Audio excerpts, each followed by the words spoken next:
We are delighted today to have with us Katherine Albrecht. She's a host, a radio host, which we like radio hosts around here. And she hosts a program covering the truth. And today we want to talk to her about protecting yourself online. Now, this is a huge topic. And hopefully we can squeeze a lot of information out of her real quickly because she's very up to date on how we can do that. So, Katherine, what a delight to have you today. Perry, I'm so glad to be on with you, too, and God bless you and your listeners. Thank you. Thank you so very much. Well, this is a big topic, and how exposed are we with being online the way we are today? You know, I think most people have no idea that some of the services that we most rely on the Internet, that we just think of kind of the big freebies in the sky, actually aren't free after all. They're coming at a very high cost, and that cost is our privacy. And I think probably the one most people are familiar with, and the number one website on the Internet, of course, is Google. So we can start there. People don't realize when they use Google that Google is not in the business of just answering your every question because they want to help you out. Google is actually in the business of finding out information about you, and they use their search feature as a way to figure out what's on people's minds and learn more about people, their medical conditions, their financial circumstances, their concerns, their interests, their preferences. Everything that you type into the Google search engine when you're using it to search gets logged and recorded in a giant database with your name right at the very top. And that information now is being consolidated with things like Google Street View, a picture of the front of your home. If you're using Google Calendars, they're keeping tabs on where you go and what you do. If you're using, Google satellite images would have a picture of your backyard. If you're using Google Books, they know what you're reading. So you put all of that together, and then you combine it also, of course, with Gmail, which allows Google to make a record of and read all of your email correspondence and pull out the keywords and the concepts and the phrases and the ideas and all the things you talk about in your email, and they're putting it into these incredibly detailed dossiers of personal information on people all around the globe. And whenever I talk to people about the privacy implications of this, they'll usually say one of two things. They'll either say, well, you know, Google is providing me with all of these free products, though, Katherine, so why would I want to give that up? And my response to that is that, well, first of all, when was the last time a multi-billion-dollar international corporation gave you all of its products for free? Yeah, right. You pause and think about that. Right. You got to say, well, no, that doesn't make sense. And the reason it doesn't make sense is because those are not the products. They're the bait, and you are the product. Are they selling this information? Well, what they do, they're compiling it and collecting it, and they're using it so that if you're an advertiser and you want to reach all the people with an interest in fill in the blank, then Google will serve your ad to that very narrowly defined population. And the way that they do that is by identifying what everybody's interested in and who segments into which groups. So the real problem there, and I said there's two responses. One of them is sort of, well, but hang on, all the products are free. And then once people begin to realize, ooh, you mean they're really watching what I do, and maybe it's not the safest thing in the world to have all that information in a single place, then the next question that I would get for years when I talk about this is, well, what do we do instead? You know, is there any solution? So I actually helped to develop a solution, and I helped to create a website called startpage.com, which is a private way to access 100% Google results without any of the privacy invasion. How do you do that? Well, what you do, when you go to startpage.com, and you can remember start just like S-T-A-R-T, page, like you want to start over or start protecting your privacy, or for a lot of people, Google is their start page, the first page they see, so we just named ours startpage.com. When you get there, you can type in whatever you want to search for. So you can put in, dandruff or bankruptcy or whatever, cancer, whatever you're interested in that you want to be private. We will then take your search term, strip out anything that would identify you. We submit it to Google through our servers, get the answers, strip out any tracking cookies or other things Google would put on it, give it back to you in total privacy, and then we delete all records of your visit. So we don't have your IP address. We don't know who has been on our website. And if we got, hacked, because Google got hacked a while back, the Chinese government got into Gmail accounts to identify dissidents to round them up and put them in labor camps. Right. That couldn't happen through Startpage because if, God forbid, anyone were to hack or subpoena our records, there's literally nothing there. It's just a big blank because we don't store anything. So it's startpage.com.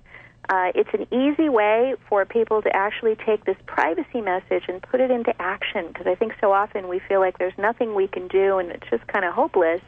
And I wanted to change that by giving people a proactive thing that they can do to begin to take control over their own privacy. This is wonderful. Is there a charge for this? It's totally free. And the way it works is when you do a search, if you search for, pickup trucks, you will get anywhere from 1 to 3 ads at the top for pickup trucks. They're not based on your search history or anything about you. They're just based on the thing that you searched for. You can choose to click on those or not click on them, but that's how it's funded. And we do have a paid service that's going to be coming out later this year that I'm super excited about. It's a private email alternative to Gmail. It's going to be called StartMail. It's going to come out late 2013. And what it will allow you to do is have all of your email encrypted, and we won't even have access to your email because it will be on an encrypted disk that even we can't get a hold of. So talk about privacy. It's the exact opposite of what Gmail's doing. And I can, if you're interested, I could give you a link to where your listeners could actually get a free trial when it comes out. Yeah, where's that? All right. Well, all they would have to do is write an email to beta, that's like alpha beta, B-E-T-A, at startpage.com. And that's because we're doing beta testing. We would ask them to be beta testers, meaning kick the tires for us and let us know what they think when it first comes out before it's released to the public. Wow. And when you send that, we'll send you back an automatic confirmation that you're on the list, and you'll be the first to actually get a free trial account before it becomes available for a fee to the public. Well, thank you for making that offer. Is there a delay from the time, if we go to Startpage, we use Startpage, is there a delay from the time we do the search where you go to Google and come back? You know, it's amazing with the way the Internet is these days that we're able to do that at the flash of an eye. It's as quick as Google. If you look at milliseconds, it takes a couple of milliseconds longer, but your human eyes won't notice the difference. Wow. The other thing, though, is we don't have all the bells and whistles that Google has. If you want to go into, Google blogs and Google this and that, we don't have all that. It's just a straight search results. But we've actually found through our experience and research that about 95% of people's searches are perfectly well done through Startpage. You don't need all those bells and whistles off of Google. So the other thing you can do is when you get to startpage.com, look underneath the search box, and you'll see a little link there that says add Startpage to Firefox or add Startpage to Internet Explorer.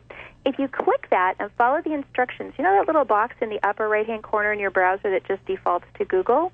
Yeah. You can switch that over so it defaults to Startpage. So anytime you want to do a search, you've got your little private window up in the upper right-hand corner. It's a pretty easy thing to do, and it's nice. And you still have the Google option. You can pull down and switch back to Google. Right. But we would encourage people to just try taking that Google addiction needle out of your arm and try just to go 7 days on Startpage and see if you can just break that big brother habit. You know, Katherine, you've uncovered, I think, a below-the-surface fear we all have, and that is how private is all of this mass communication, and what are we doing to ourselves when we go to these services and go all over.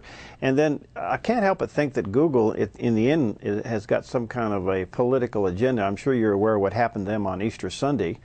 With that Chavez thing, my gosh. I thought, well, why are they doing this? I mean, do they have an agenda? And therefore, could they take our Google searches and see what our interests are and turn it into some kind of political advantage? That's the thing, actually, that got me started on this whole road. Is a couple years ago, remember when the H1N1 flu was a big thing, the swine flu and the bird flu? Yeah. Well, what we found out that Google had done is Google actually made a bet with the Centers for Disease Control that they could predict the location of flu outbreaks before the CDC. Yeah, and the way Google did it was so awful. What they did is they boasted that they can tell based on what people search for whether or not they have the flu.